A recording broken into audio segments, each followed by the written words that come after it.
News and lies with facts. Listen up, fellow Democrats. Fight fake news and lies with facts.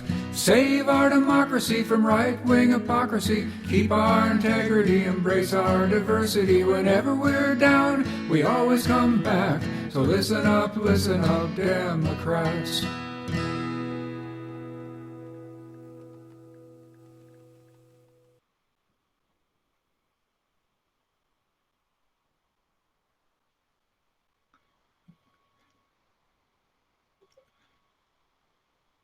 Good morning, everyone. Welcome to Progressive Oregon. This is a weekly live stream broadcast on progressive issues in Oregon. My name is Larry Taylor. Today we have guests, Vice Chair of the Democratic Party of Oregon, Lupita Maurer, and DNC Democratic Party Delegate Jeremy Likens. Today we'll have two segments that we will be presenting. The first segment is an update from last week. So we'll do a report out on the nomination convention that was held on Monday in House District 38. And then we'll do the first part of a three-part series entitled Unpacking the Democratic National Convention. The first part, which we will talk about today, is on all of the events that happened leading up to the convention. This should be of interest to anyone who might be wishing to go to the convention in 2020. And if you get involved with the organizations, you can be clued in when those activities start to occur. And then we'll talk about the Progressive Caucus and what's happening there. So going to the first slide, which is the weekly update. So as a recap, Representative Ann Lininger is resigning from the Oregon legislature because she's been appointed a judge. The high-level view of the process is that the precinct committee people, which are the representatives to the Democratic Party of Oregon from House District 38, get together and they pick a slate of candidates that will replace Representative Lininger. And then the final step is that the county commissioners from Multnomah and Clackamas County, in which that district is in, vote on who from the slate will be elected to replace her. The Democratic Party always struggles doing things with complete transparency, and things arise that cause a lot of suspicions. This time, the nomination convention was held before Lininger actually resigned, and the time frame for candidates to file for election and to do any kind of campaigning was very, very shortened and curtailed. And unfortunately, two of the candidates seemed to have pre-knowledge of what was going on, and they had literature printed, and they had contact information for all the PCPs and were out working well in advance of the other candidates. This is the kind of stuff that the Democratic Party really needs to address so it doesn't happen the next time this goes around, because what they need to do is provide everyone a level playing field and not give even the illusion of being partial on who gets selected. The convention, let's go to the next slide. So this shows you a map of the district that was involved. This is House District 38, which is generally around Lake Oswego. And there's a picture of Ann Lininger, who is the departing representative. We are so sorry to see her go because she was a great representative for her district. So as I mentioned before, the nomination convention happened on Monday. The first part of the evening was a candidates forum. And that was an opportunity for the people voting on the candidates to hear the candidates and get some inkling of their positions and what they will do to represent them. There were 7 candidates who had filed to run for this office. It was an unusually large slate of very high quality candidates. So we were very lucky that these people stepped up to run. Going to the next slide. So we had the actual nomination. This is a very complicated process because it does span 2 counties. So the people on the left of the picture were from Clackamas County, and the people on the right were from Multnomah County. They actually had different ballots because each precinct committee person represented different numbers of votes. So in total, they represent all of the Democrats that are residing in their county. And so they cast votes representing those Democrats. The evening was very long. The first order of business was to decide how many candidates they would elect. They decided to go with 4. The options were 3, 4, and 5. So they decided to put a slate of 4 names up to the county commissioners, and then they began the rounds of voting. It was very interesting to watch. There were several candidates who had been well organized and had really reached out. So there were 9 rounds of voting that occurred. On the first round, Andrea Salinas achieved the most votes, and this is on the next slide. Teresa Kohlhoff came in second. Joe Buck came in third. Neil Simon came in fourth. Dan Yuen came in last. And then also in the final 2 places was Moses Ross and Alex Josephi. The process is that anyone receiving under 10% of the votes drops off, and the lowest receiving votes also drops off. So we went to round 2, which was between Andrea, Teresa, and Neil, and no one received 50%, and so we went to round 3, and finally in round 3, Andrea Salinas was elected. Then we go to the next round, in which all of the candidates get to participate again. It also went to 3 rounds of voting, and Teresa Kohlhoff was the successful candidate there. Then we went to the third round, and in that round, Joe Buck won a majority in the first round, and then there were 2 final rounds of voting in which Neil Simon was the successful candidate. So those names have now been forwarded to the county commissioners, and they will vote representing the total population in each of the counties in those districts. So I believe Multnomah has a slight population edge, so those commissioners will cast more votes. There's 5 commissioners in each county, so there's a total of 10 commissioners that will be voting, and they have until mid-September to get that done, I believe. So it appears that this process will be happening again. And so if you live in House District 35, which is the Tigard area of Beaverton, or of Washington County, it's quite possible that that seat will be opening up. We encourage you to go to the Washington County Democratic meeting and become appointed a precinct committee person so you can participate in this selection. The next opportunity is Wednesday night, which is the 23rd of August. And then there will be another opportunity in a month, and I have the address and the times for that meeting later in this presentation. So let's go to the next slide. So the next segment. Larry, before you move into the next segment. Sure. I just want to say good morning, everybody, and thank you all for being here. And we do have Laura Livengood in the house. I just want to say good morning, everybody. Got a nice audience with you today, Larry. Oh, I guess we should see if there's any questions before we move to the next segment. I suppose we should do that. Betsy, we got any questions from anybody? No, I don't see any questions about what he's talked about so far. Awesome. Thank you so much. All right. Continue on, Larry. Filling our brains with information. Okay. So the next segment is the first of 3 parts on the Democratic National Convention that occurred in 2016. Oregon received bonus number of delegates because we held our primary late in the process.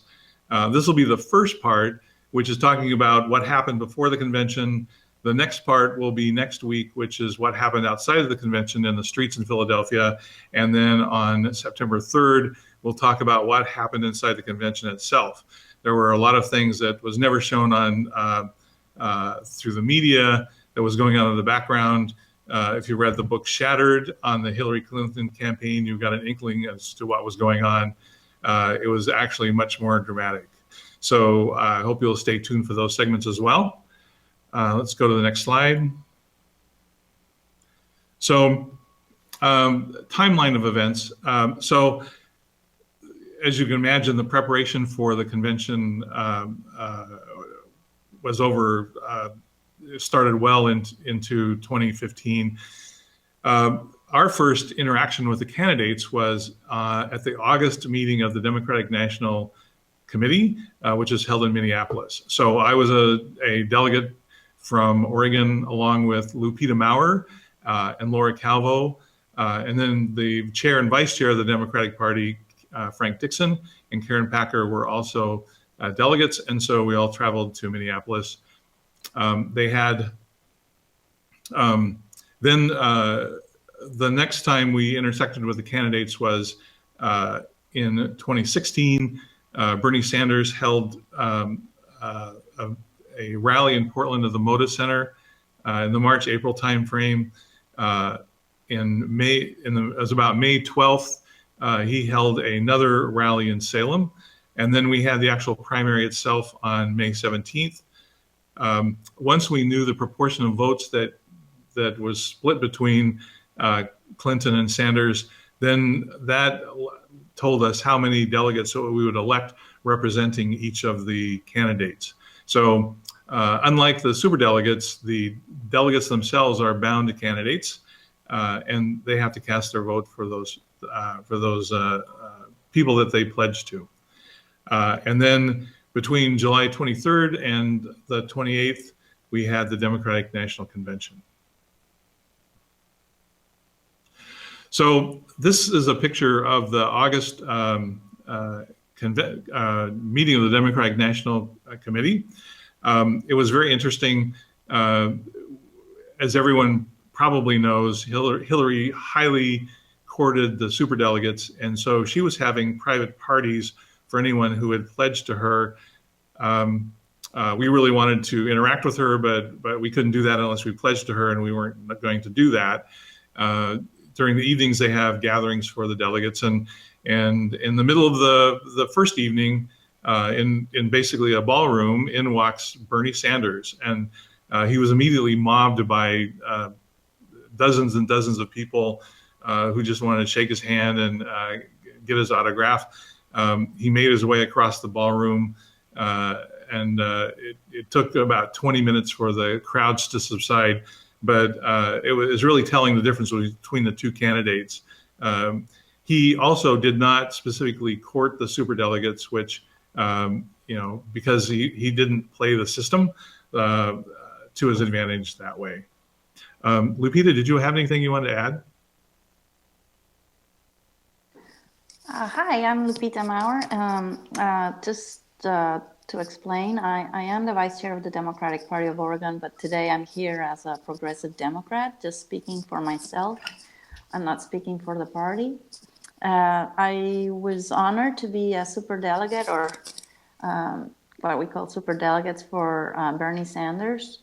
And the reason that I went that way was twofold. One, I have 2 children. One of them voted for the first time for Bernie Sanders. And they're both young, active, intelligent people who kept telling me that they liked this man, they liked what he stood for, and I had to listen to them. And then the second reason why I voted for Senator Sanders was because he overwhelmingly was voted in as our candidate in Oregon by a significant number, and I couldn't with a good conscience, vote against the will of the people. And so Larry and I, went through some hard times trying to figure out how to work around this. But the bottom line is that in the end, we stood up for the will of the people of Oregon, and voted for the senator. I did run the convention in Washington County for the delegates for both Hillary Clinton and Bernie Sanders. I ran that meeting, and I have to tell you, it's hard to do. A lot of things are happening. Most of the time, it's volunteers helping to run these things. I think we did a good job, and we had a great election. I ran the Bernie Sanders election of delegates, and the energy and the enthusiasm was infectious. I'm so proud of people coming from all kinds of places and walks of life. And I'm very grateful to be here to share with you and Larry what we went through last year. Thank you, Lupita. We actually got to meet with Senator Sanders when he did the rally at Moda Center. He invited the 5 superdelegates to meet before he joined the crowd. And it was interesting because at one point we could hear the roaring of the crowds outside, and he turned to our chair and he said, I have 10,000 people here to see me today. How many people come to your meetings? And the answer is like 50 to 100. The energy in the rally was just phenomenal, and that was actually the day of the birdie event. Yeah, and unfortunately, Lupita had to go back to work. I was the only superdelegate that stayed and actually listened to Senator Sanders. And that's what really locked and loaded me for him. Everything he said spoke to everything I believed in, and I just really loved his honesty and integrity. And again, it was very exciting to see 10,000 people, of which the average age in the room was probably 25, 30. They're cheering for everything that he said. And so our goal is to get those people back involved in the party so that we can make the party represent them. The slide that says Salem Sanders rally was the week before the primary. Both Lupita and I went to that rally as well. This is some of the people outside before that we passed going into it. So this is an Iraq vet for Bernie. The next slide gives you an inkling into the size of the crowd. So this was just the beginning of the line of people waiting to get inside the event. When we were driving down to the rally, we were, at least I was listening to OPB, and that's when they announced that Hillary Clinton was ahead by 12 points, which we thought was really astonishing piece of news. But that actually invigorated the Sanders campaign to go out and work harder. The next slide shows the inside of the convention hall. These were 2 mothers that had brought their kids dressed up in Bernie gear. And you can see the size of the crowd in the background. And then the final slide from the Sanders rally is when he was actually speaking. And again, he spoke for probably 2 hours and kept the audience enthralled. The next thing we're going to play is a video clip from the primary night on May 17th. So, hang on, John, Larry.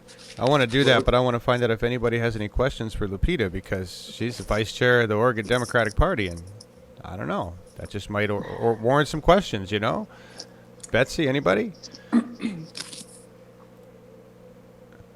Betsy, are you on there, or did you take off? I'm having some connection problems. Okay. No worries. Right. No worries. Okay. Again, I would like to reiterate that I don't speak for the Democratic Party of Oregon. Yes. That would be our chair, but I'm happy to offer my opinions as a progressive Democrat. Absolutely. Laura, live and good. You're right here with me. I'm just looking, seeing if there's any questions here for Lupita. If not, we'll just wait for Betsy to come back in, and we'll hit that again. Sorry, Larry. Move forward. You want to do the video now? Yeah. As you cue it up, this is taken after the results were announced for that evening. Awesome.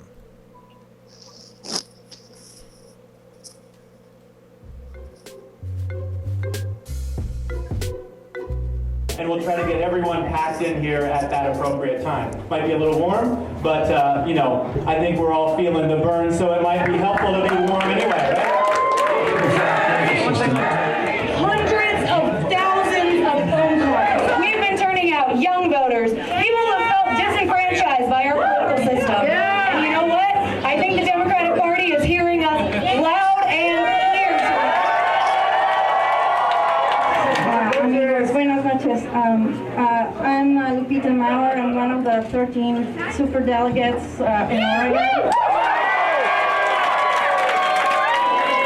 I want to thank you so much for having us here tonight, and I'd like to tell you that I got all your messages, especially from students, the young people, working moms that are working 2 or 3 jobs, people that care about the environment, about healthcare.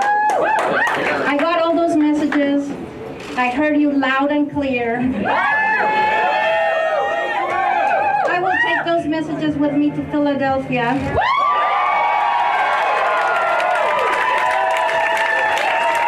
And I will vote for Senator Bernie Sanders.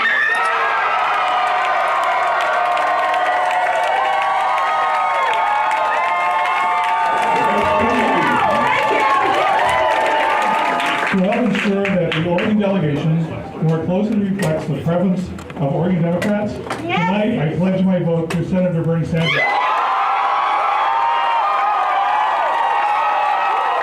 Congratulations to Bernie Sanders for a big win here in Oregon. Let's have a party and celebrate!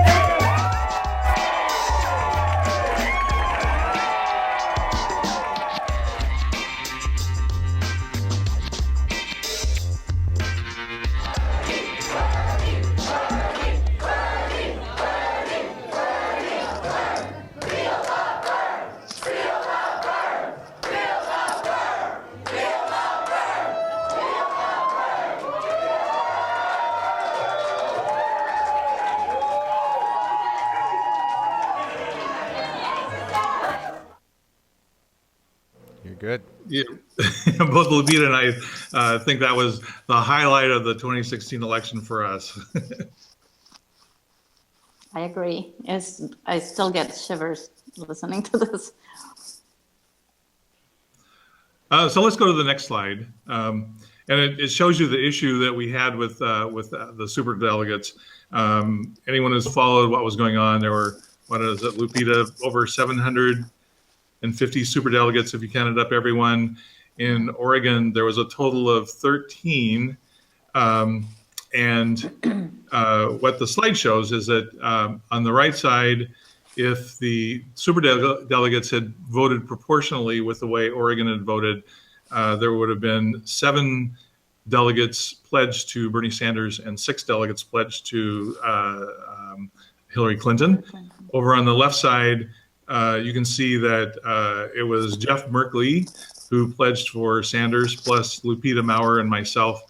And on the right side, it was pretty much straight establishment voting for Hillary Clinton. So Senator Ron Wyden, Representative Earl Blumenauer, Representative Kurt Schrader, Representative Suzanne Bonamici, Governor Brown, Attorney General Alan Rosenblum, and then the 3-party superdelegates, Frank Dixon, Karen Packer, and Laura Calvo. So there is actually a resolution being presented to the Democratic Party of Oregon that requests that the superdelegates vote in proportion with the way the population votes, so we don't get this kind of skewing. Even though the superdelegates was out of alignment with the way people voted, ultimately a majority of the delegates in Oregon voted for Bernie Sanders just because in the aggregate he came out with more in spite of the superdelegate leanings. Hey, Larry. Yeah. Got a big question. The general question for everybody in the audience right now is, what's Oregon going to do with the superdelegate system? What's the DNC going to do with the superdelegate system? Well, So I was fortunate enough to be a member of the Rules Committee that met on the Saturday before the convention. There were a number of resolutions that had been fielded by the Sanders representatives at the convention. The proportion of delegates, about a third of the members of the Rules Committee were supporting Sanders, and about 2/3 were supporting Secretary of State Clinton. There were 4 votes on resolutions, and all 4 were voted down. And so around 2:30, 3 o'clock in the afternoon, they adjourned the session, and the 2 campaigns went off and talked about what they should do. And then they came back about 2 hours later with a proposal to create the Unity Commission, specifically to address the issue of superdelegates and a couple of other things. But that was the main thing that most people were interested in them doing. And the committee was quite large. There was around 169 members to the committee, so it's really not a committee, it's just a very large group of people. But when they voted on the Unity Commission, the creation of the Unity Commission, all but 5 people voted in favor of it. So it was strongly supported by both the Hillary delegates and the Sanders delegates. So that commission has now been launched, and they're meeting, and we're waiting anxiously to see what they come up with. I think they're going to be meeting in October, is my understanding, and our delegation will be there. I'm no longer at the DNC, so I can't tell you for sure, but I'm pretty sure some of the resolutions and regarding superdelegates will be voted in October. I'm looking at Charles Mon, who's live in chat with us here, and Charles says that Oregon just passed a resolution to have delegates vote based on their constituents' votes. How is that related? What is he talking about there? Oh, maybe we did pass that at the last State Central Committee meeting. There were a number of resolutions in that. According to Charles, that was one of them. So apparently we've already passed that resolution here in Oregon. It was more of a request than a mandate, if I remember correctly. Huh. All right. Well, there we go. To get some clarity around that. But awesome. But the Unity Commission should reduce the number, if not eliminate the number of superdelegates. Excellent. Thank you. What's next? Was there any other questions? Not right now. Okay. Well, the next steps of going to the convention is the actual selection of the delegates. So the results of the primary let us know how many delegates we would be electing for Sanders and how many delegates we'd be electing for Clinton. It's a very complicated process in that there's phases in which they're elected, and there's also representational goals. So there's a number of guidelines that we try to achieve so that the Democratic Party of Oregon delegation looks like the people of Oregon.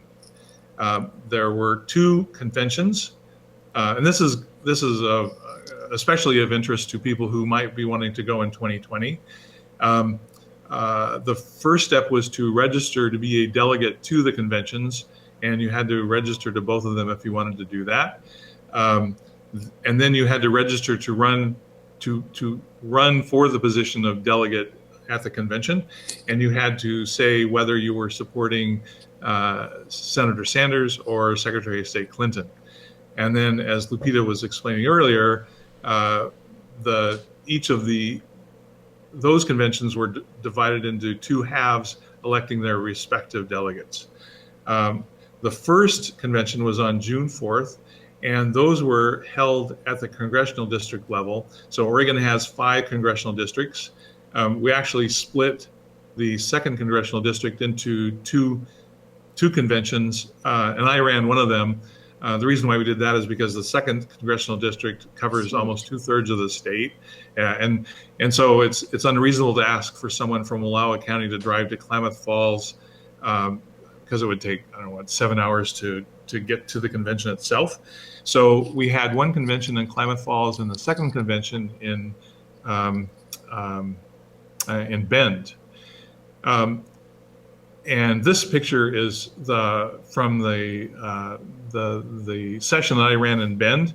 As you can see, it's a pretty small gathering, unlike what Lupita ran in. Which one did you do, Lupita?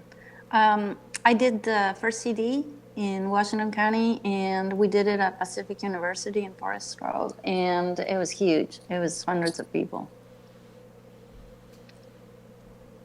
If I may say, Larry, I know there's an immense grassroots energy right now, and I want to invite people that are anxious about where our country's going to seriously consider joining the party as precinct committee people and running for these kind of positions as delegates. With this energy, we should be able to get more progressive ideas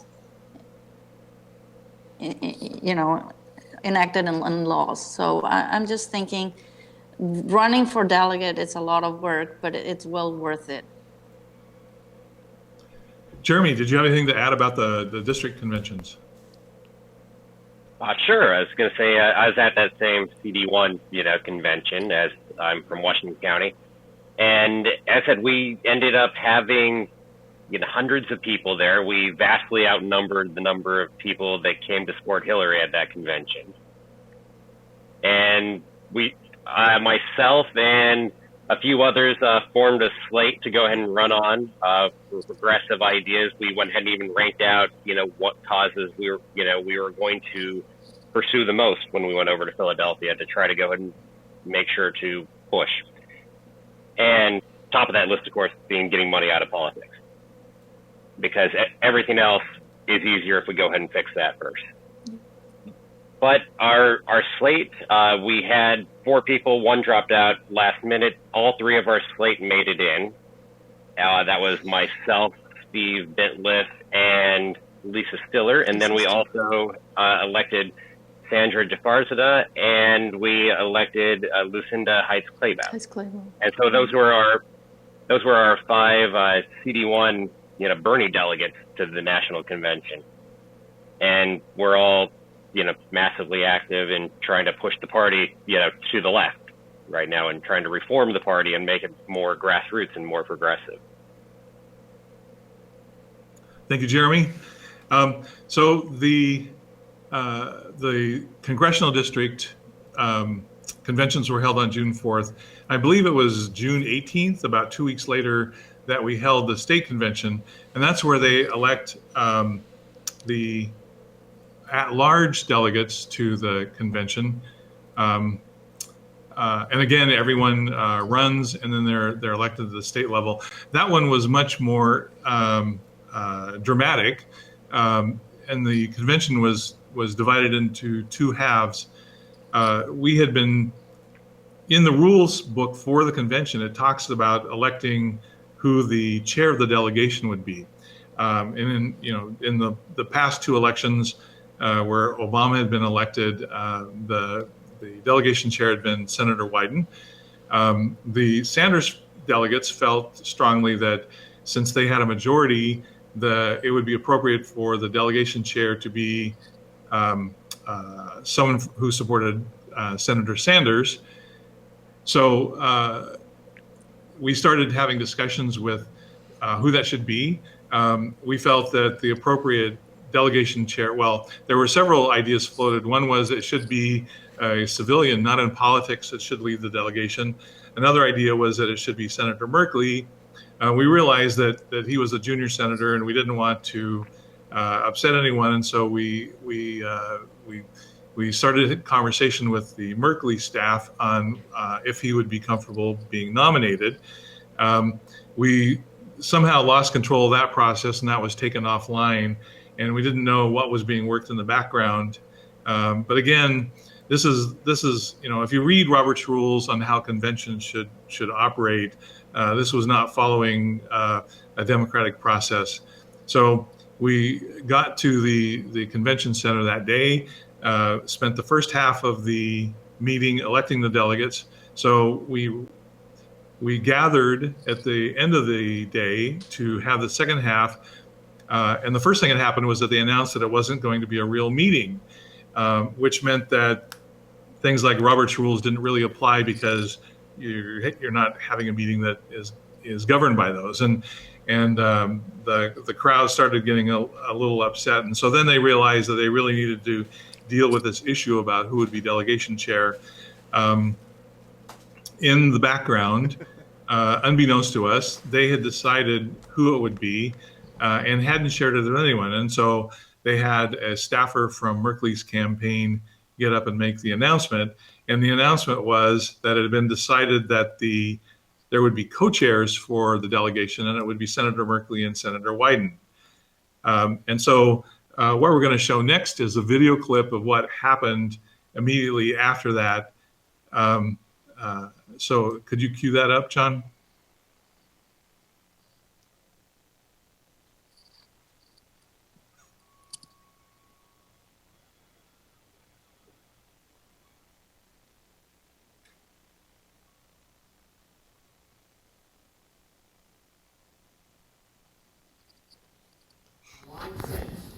Or options that did not consider Senator Merkley our primary.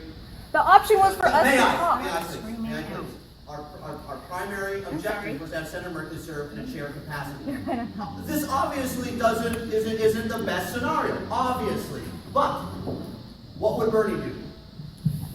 Together, right? What would Bernie do?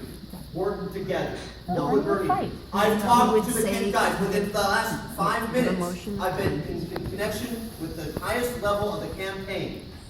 The campaign is okay with this. This is a way to move forward. If you want to go against what Bernie wants to do, feel free.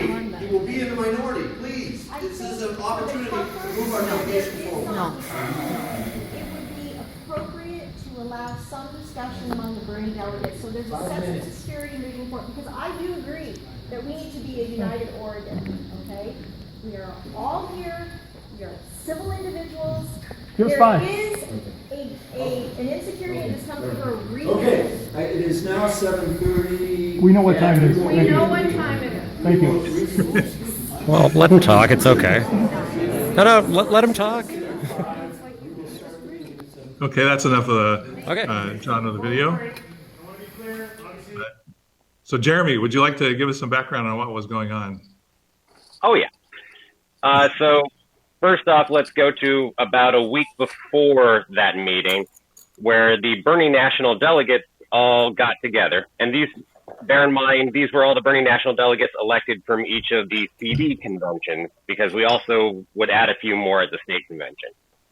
But all the Bernie National delegates got together and we went and talked about the upcoming convention and also the Philadelphia convention upcoming. And we made a plan because we knew the chair of the delegation was important. No matter how much, they want to go ahead and tell you it's not important, it's merely ceremonial. Really, the chair of the delegation does have a lot of power and they do represent our interests. And they are our point person as a delegation to Philadelphia in this case. So we went ahead and had lots of discussion. Yes, multiple ideas were thrown out, but ultimately we voted and decided that we would go ahead and call for a 20-minute recess during the delegation meeting.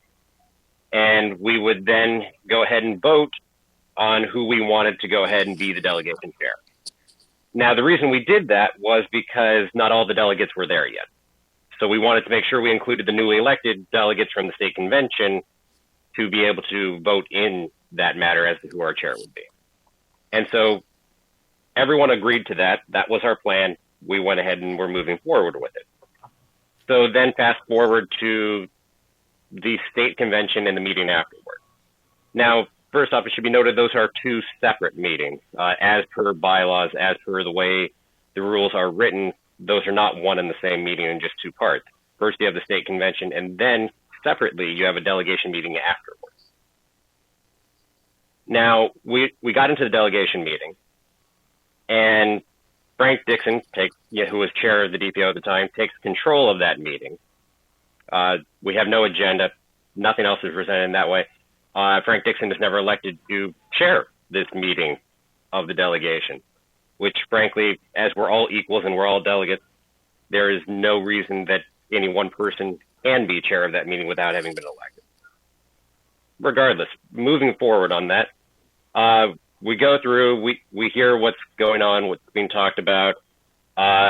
We have Senator Merkley's representative, state coordinator, if my memory serves correctly, comes and talks to us and presents this idea we'll all love, which is having a joint delegation chair of Senator Merkley and Senator Wyden. Now, we don't all love this, quite frankly, because first off, Bernie won the state of Oregon double digits, and to go ahead and have a co-chair between Wyden, who is very clearly a Clinton supporter, and Merkley, who was certainly, on Bernie's side, first off, puts an equal playing field. At first, it seems like it, but bear in mind that Senator Wyden is the senior senator amongst the two, so in effect, it ends up making the delegation chair run by Wyden. So this was not something we were okay with. We went ahead and called for a 20-minute recess, and we were told that, guess what, it's an informal meeting, and we aren't accepting motions, which doesn't fly by any set of rules, that we need to run by. Any meeting that the DPO has based on its own bylaws will be run by Robert's Rules of Order. It's right in there, in the bylaws. So this meeting was run improperly in one way after another to go ahead and stop us from actually exerting our own will as to what we wanted to do.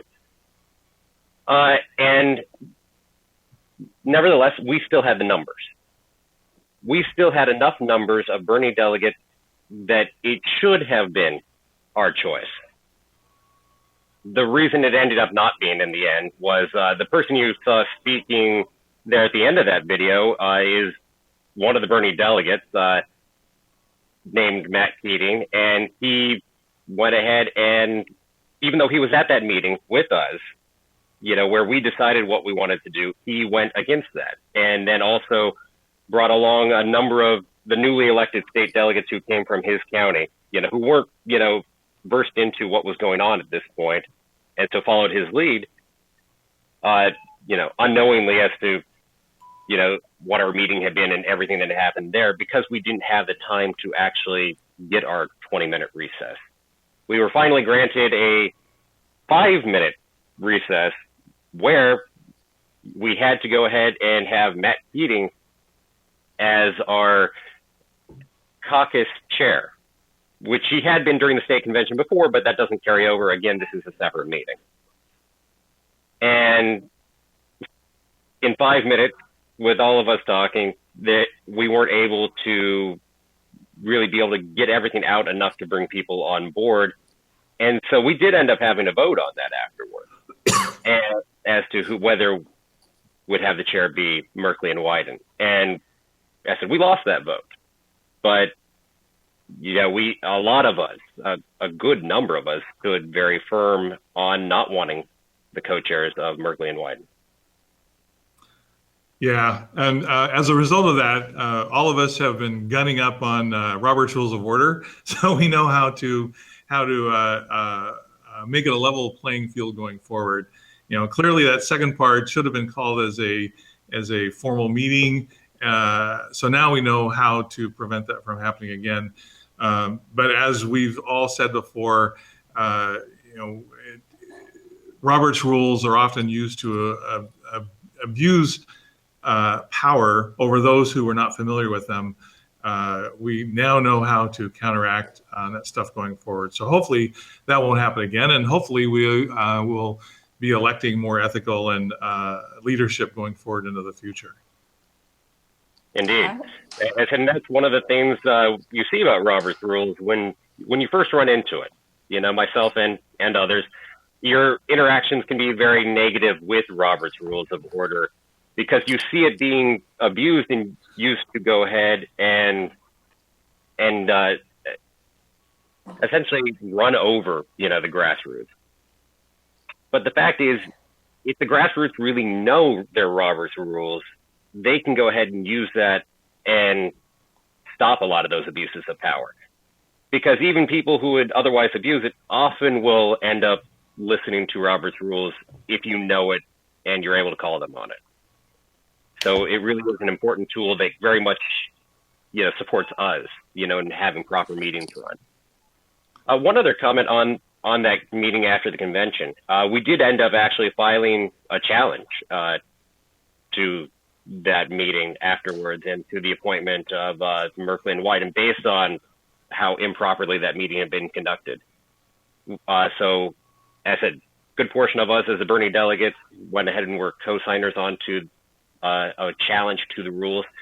That first, you said that went to the DNC. The DPO then got to make a response to it, in which they largely ignored what we said. And it didn't actually finish getting decided on till the Credentials Committee met over in the days right before the actual convention in Philadelphia. And at that convention, at the meeting of the Credentials Committee, it was summarily dismissed along with other things for Oregon. So it was never truly individually looked at. It was just tossed out along with everything else, just to go ahead and, more than anything else, to work toward unity and the ever-present theme that we constantly heard during the course of that convention. Did you have anything to add, Lupita? Well, I'm going to second both of you. We do have to be an educated group of people. We have to learn our Robert Rules of Order. We have to understand the bylaws. And more importantly, the Robert Rules of Order, like Larry keeps preaching us every week, is just a tool so that everybody's voice is heard. And I have my Robert Rules for Dummies in my bookcase. I don't claim to be a parliamentarian, but thanks to people like Jeremy and Larry, I think that things are running a lot smoother in the meetings now.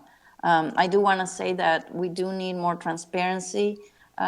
We have 3 progressive Democrats in the board at the Democratic Party of Oregon. I think that we're there reminding them that the majority of Oregonians voted for Bernie Sanders and that they're expecting results. So I sense that we are making a difference. There are people that don't like change. The party elders, the centrists, don't like change, but we have to evolve. We have to adapt and we have to evolve. And in the end, listen to the majority of our constituents. Is there any questions on the line? Not that we. Betsy, how you doing there? I haven't been seeing any questions, and I don't know if Betsy's audio is functioning right now. You guys have been telling us a lot of information, great information. Hey, Betsy. Yeah, there's one about stock posts, but how is the party fighting gerrymandering at the local level? And some discussions about under Robert's rules, you can call for a point of order. And so if you're looking at comments about the content, that's kind of where they are. Well, may I address the gerrymandering? We don't do in the local level. It's up to the Secretary of State. Is that correct, Larry? In the legislature. Correct.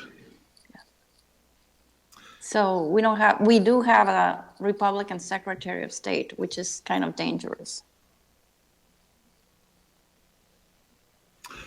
We know the high level things about Robert's rules. What that convention and the behavior of the leadership caused me to do was really delve into the finer points. So what really threw me off was them saying, well, this is not a real meeting. And it's like, if you're not in a real meeting, then those rules don't apply. And what we really should have done was say, no, you don't get to run informal meetings. And in the rules, it states that we elect a delegation chair. And so we need to put that on the agenda and get that done. When they show up and say it's not a real meeting, then suddenly all the tools you expect, like an agenda, are missing, and you have to be really on your toes to enforce all those basic fundamental principles. Yeah. It's better to elect leadership that believes in fairness and equality, and then you don't have these issues. Well, and I think that we, as the party, we never ever had any issues before. It was usually a slam dunk. The conventions were small. I think that we were unprepared for the number of people that wanted to participate in these conventions, and certainly I think everybody learned a lesson that a well-organized meeting leads to organized results. So I don't think we're going to be making those mistakes again. So the second convention then set the stage for what happened next, which was us all going to Philadelphia for the convention itself. So the next edition of Progressive Oregon will talk about what happened outside. We'll have people that flew to Philadelphia just to participate in the streets and the street marches that were going on. And then on September 3rd, we'll talk about what happened inside the convention itself. Any final things you'd like to say, Lupita or Jeremy?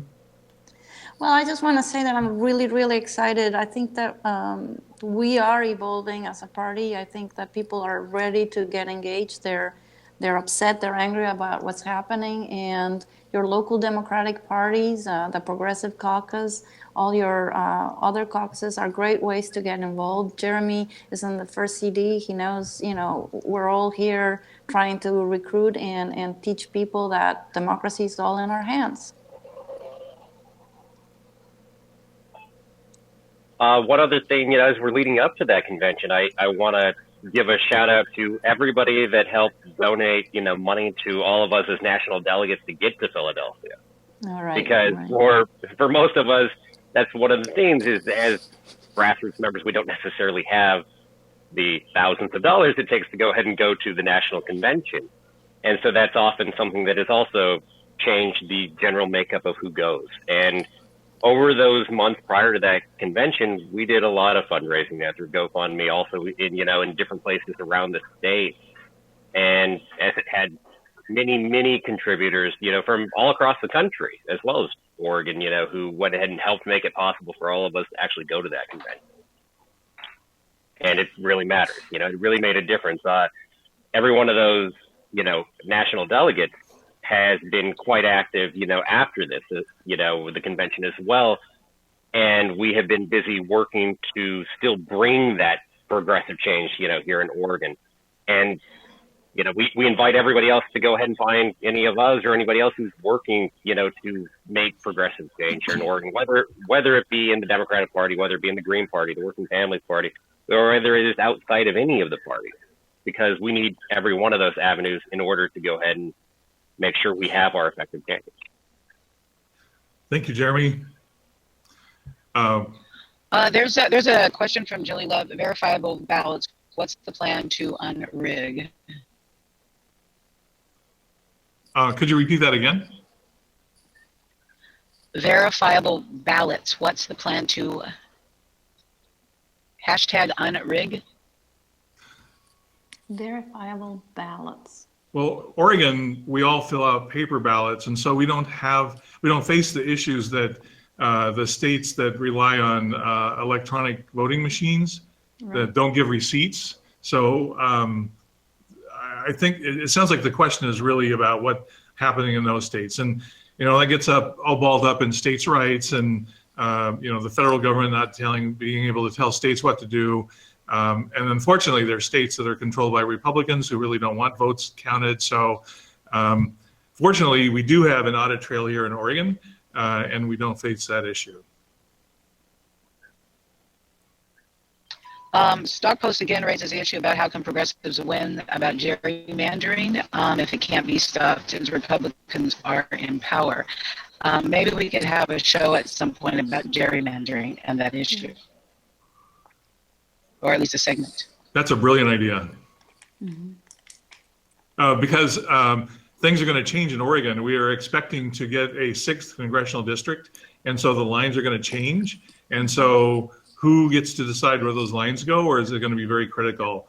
And so we have a Republican in charge of the process who comes from a party who has been hauled into court repeatedly for doing exactly what this person is asking about, gerrymandering. And in fact, they just invalidated 2 congressional districts in Texas because it was so egregious. So yeah, that's a great idea. We will put that on the list of things to touch on in the future. Anything else? Yeah, I just want to note that Julie Love posts up the hashtag unrig is an election reform movement by Cynthia McKinney. Okay, we'll look that up. Yeah. So let's go to slide 20. So what is the Progressive Caucus? We've talked about that as previous shows, but we might have new visitors today. So the Progressive Caucus arose from the 2016 delegates for Senator Sanders and the Democratic National Convention. We've continued to work together to bring progressive change to the way the Democratic Party works. It is now a statewide organization that has been recognized by our revolution. We just got our recognition yesterday, as a matter of fact. So who do we represent? Going on to the next slide.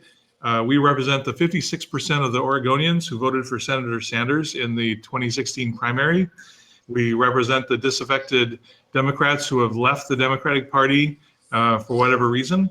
And we represent the non-affiliated voters who share the values of the Progressive Party and are articulated in our Revolution website for Bernie Sanders.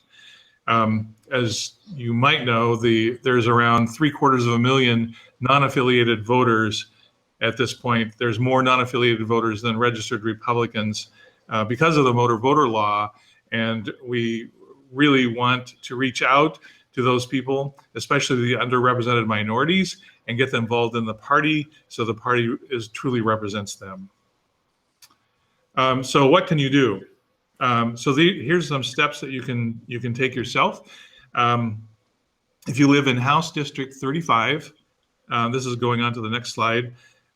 You can go to the Washington County Democrats meeting on Wednesday, August 23rd, and become a precinct committee member if there is an open slot in your precinct or an open slot in the adjacent precinct. And there are people there that will help you. The meeting will be held at PCC Willow Creek, which is at 241 Southwest Edgeway Drive in Beaverton. And the sign-in time begins at 6:30 and the meeting begins at 7 p.m. And you can, Lupita, do you happen to know the URL for the Washington County Democrats? What was that, Larry? I couldn't hear that. The URL for the Washington County Democrats website? It's washcodems.org. Yeah, washcodems.org if you need the information again. You can join the Progressive Caucus. So you can join the organization. We will be recruiting people to run for election as precinct committee people next year. You do this at www.pdpo, that's in pdpo.org. There's also a button you can click to become active in the Democratic Party, and those are for people who would like to be notified when we get to the elections next year for precinct committee people, and we will notify you and make sure you get elected. On that website, you can also donate $27 or whatever amount you feel appropriate. We just received a matching grant from 3 individuals totaling $1,500. So if you give $50, it really turns into $100. And we are doing a fundraising drive right now to raise $5,000. Any final questions or questions? Phil Britton asked, what differentiates the Progressive from the Dems? We're a separate organization, although many of us are active in the Democratic Party. And you know, as they say, if you're not organized, you don't exist. And so we're organized to make progressive change. Stock Post brings up, is there a way to bring all the progressive candidates under one movement? For example, there are Justice Democrats, Progressive Caucus, and more movements like these. Any way working to bring all of them together? We're actually reaching out to all the groups, and they are working together. So, you know, the problem is there are literally dozens of groups, but we are reaching out and working together. And we want people to understand that if they were a Democrat, they own the Democratic Party. It doesn't belong to someone else, and they should feel welcomed to participate. And even if they're not welcomed, they deserve a place at the table. With that, we're at the top of the hour. Thank you so much. Thank you, Larry. Thank you. Thank you, everyone.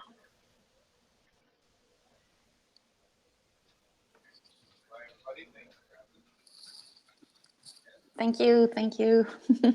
Goodbye, everyone. Goodbye. Bye. Listen up, fellow Democrats. Fight fake news and lies with facts. Save our democracy from right-wing hypocrisy. Keep our integrity, embrace our diversity. Whenever we're down, we always come back. So listen up, Democrats.